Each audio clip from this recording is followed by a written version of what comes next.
তুমি যাও ফেলে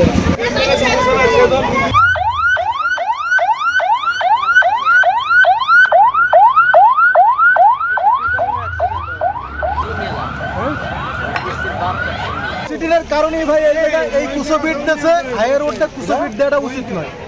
এখানে এই যে সশস্ত্র বাহিনীর ক্যাম্প করার কারণে দুইটা বিট দিয়েছে দুই পাশে, এই বিটের কারণে ভ্যান ডান দিকে সাইপে গেছে বিটের কারণে, যার কারণে এ প্লেস পায়নি, প্লেস না পাওয়ার কারণে এইদিকে নামাই দিছে, এই জন্য এই দুর্ঘটনা ঘটছে। এখানে মেন সমস্যায় এখানে একটা কুসো বিট, সামনে একটা কুসো বিট, এই দুইটা বিটের কারণে এখানে প্রায় অ্যাক্সিডেন্ট ঘটতেছে।